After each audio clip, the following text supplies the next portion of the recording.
দর্শক শ্রোতা আসসালামু আলাইকুম। আজকে আমি আপনাদেরকে দেখাবো বগুড়া জেলার সবচেয়ে বেশি সবজির আবাদ হয় এমন একটি জায়গা আপনাদেরকে ঘুরে দেখাবো। এই এলাকার নাম হচ্ছে শেখের কলা। এই এলাকায় প্রচুর পরিমাণ সবজির আবাদ হয়।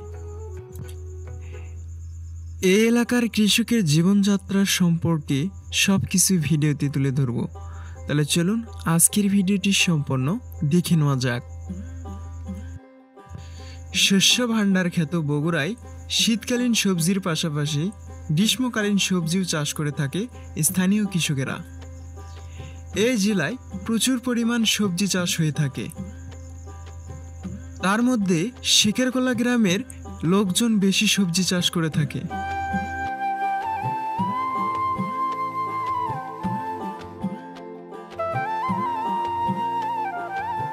শেখেরকলা গ্রামের লোকজন সবজি চাষে বেশ আগ্রহী। মাঠে মাঠে কৃষকেরা এখন সবজি চাষে ব্যস্ত সময় কাটাচ্ছেন। কেউ আগাম চাষে সবজি উঠাচ্ছেন, আবার কেউ ক্ষেত পরিচর্যা করছেন। ভালো ফলনের আশায় কেউ আবার বিভিন্ন রকমের সবজি চাষে ব্যস্ত সময় কাটাচ্ছেন।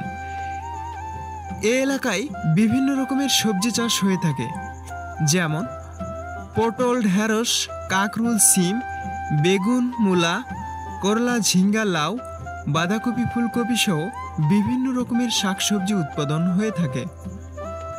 শীতকালীন সবজি হিসেবে এই এলাকার কৃষকেরা এখন কিন্তু মূলা চাষ করতেছে। এখন আমরা এই এলাকার স্থানীয় কৃষকের কাছ থেকে আমরা কিছু কথা জেনে নিব। আঙ্কেলের বাসা কোথায়? এর সামনে শেখেরকলা। শেখেরকলা গ্রাম।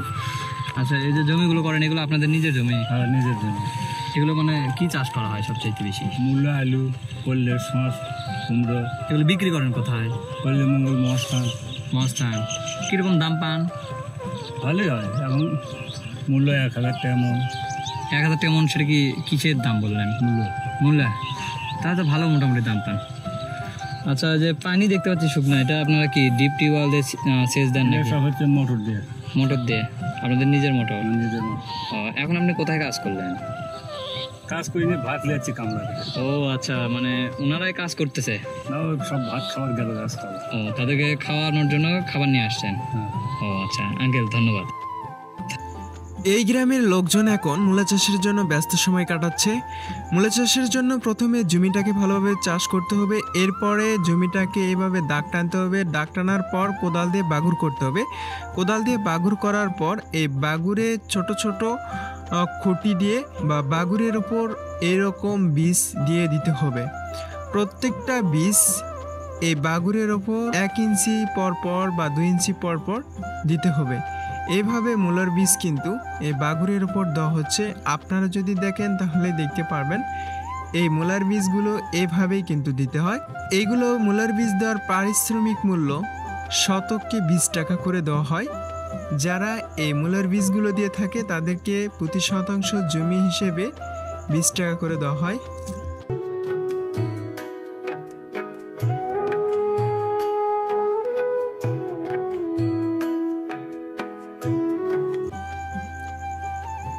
এই এলাকার কৃষকের পানি সেচের অন্যতম মাধ্যমই হচ্ছে শ্যালো মেশিন।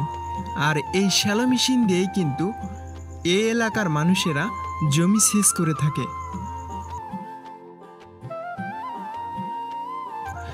এই মূলাগুলো কিন্তু আগাম লাগানো হয়েছিল, যার কারণে এই মূলাগুলো এখন হয়ে গেছে।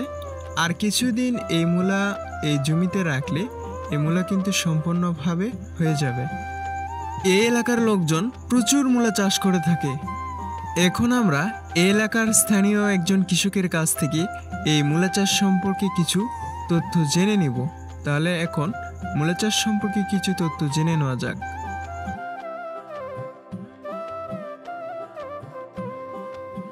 আপনি এগুলো কি নিয়ে আসতেছেন? ঘাস?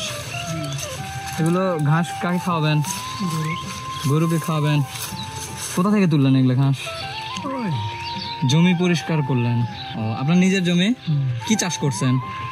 আনাজ আছে, ওই মূল্য আছে। ও, সিম, মূলা। আপনাদের এলাকায় কি মূলা চাষ বেশি হয় নাকি? বুঝতে পারছি। মূলার খরচ কিরকম হয়? খরচ হয়। আচ্ছা, 1 বিঘায় কত মূলা হয়? এটা এখন স্বাভাবিকভাবে হয়? তো 1 বিঘা মাটি তাহলে 30-40 মণ। 30 মণ, 30 থেকে 40 মণ, তাহলে তো বেশ ভালোই হয়।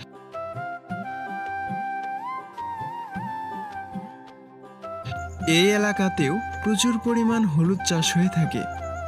আর এখানে আপনারা দেখতে পারতেছেন এইগুলো হচ্ছে হলুদ গাছ। হলুদ গাছের পাশাপাশি এখানে সিমেরও আবাদ হয়ে থাকে। এই এলাকার লোকজনও খুবই পরিশ্রমী। আপনারা দেখতে পারতেছেন এইগুলো হচ্ছে গাভীর ঘাস। গাভীর খাদ্য হিসেবে এই ঘাসগুলোই খাওয়ানো হয়। এটা হচ্ছে চাল কুমড়া। আর এই চাল কুমড়া বীজ সংরক্ষণের জন্যই কিন্তু পেরে নিয়ে আসা হয়েছে। আর এইখানে গাছগুলো দেখতে পারতেছেন, এখানে চাল কুমড়া এবং লাউয়ের গাছ লাগানো হয়েছে। এই এলাকায় প্রচুর পরিমাণ চাল কুমড়া এবং লাউয়ের আবাদ হয়ে থাকে। এই লাউ চাষের জন্য অবশ্যই মাচা দিতে হয়। এই মাচার উপর কিন্তু এই লাউ এবং চাল কুমড়া হয়ে থাকে।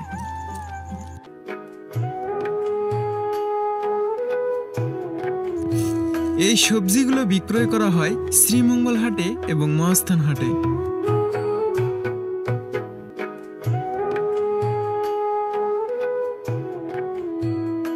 এই এলাকার মানুষেরা জমি চাষের পাশাপাশি গরু পালন করে থাকে। এই গরুগুলো মাঠে নিয়ে যাওয়া হয় এবং কেউ কেউ আবার গরুর জন্য আলাদাভাবে ঘাস কিন্তু জমিতে লাগায়। আর এই ঘাসগুলো বড় হলে গরু খাওয়ার জন্য উপযুক্ত হয়। আর এই গরুর ঘাসগুলো কেটে নিয়ে যায় গরুকে খাওয়ানো হয়।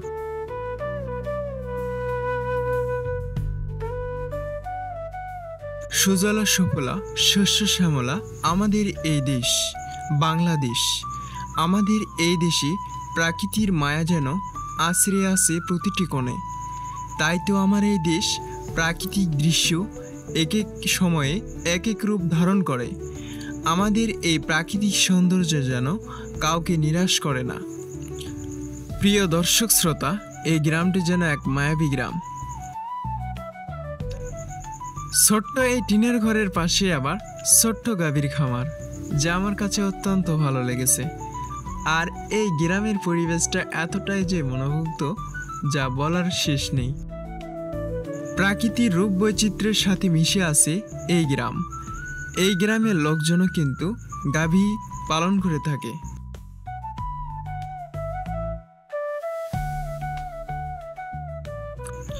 আর এটাই হচ্ছে পটলের ক্ষেত। আর এই মাসাঙের ওপর ছড়িয়ে ছিটিয়ে আছে অসংখ্য পটলের গাছ।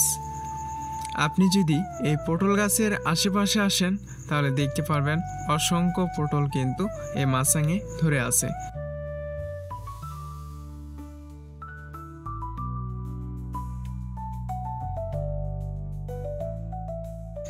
আর এইগুলো হচ্ছে মাসকালাই। এই এলাকায় কিন্তু প্রচুর পরিমাণ মাসকালাই চাষ হয়ে থাকে।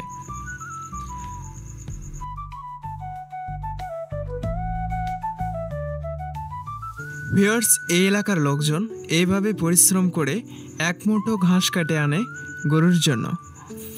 আর এই এলাকার লোকজনও কিন্তু খুব পরিশ্রমের সাথে কিন্তু রান্না করে থাকে।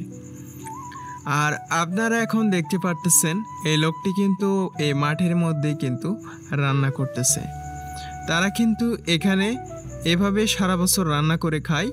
তারা কিন্তু এই মাঠে পরিশ্রম করে এবং মাঠে রান্না করে। এই লোকজন কিন্তু মাঠে খাসি চড়ায়, যার কারণে কিন্তু তারা এই জায়গায় থাকে সারা দিন। যে কালো খাসিগুলো, সেগুলো এখন কোথায়? ওই বিলের মধ্যে, ওই যে বিলের মধ্যে, ওই দেখেন দুইজন ঘুরতেছে, ওই যে মানে চড়াইতে নিয়ে গেছে। আমরা ভাবছিলাম যে আপনারা নৌকার জন্য কি রান্না করতেছেন।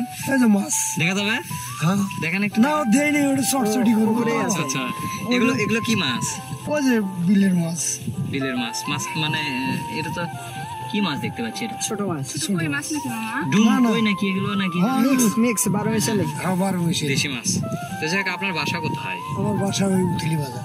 উথলি বাজার। আচ্ছা আচ্ছা। আপনারা কি বেতন সিস্টেমে কাজ করেন?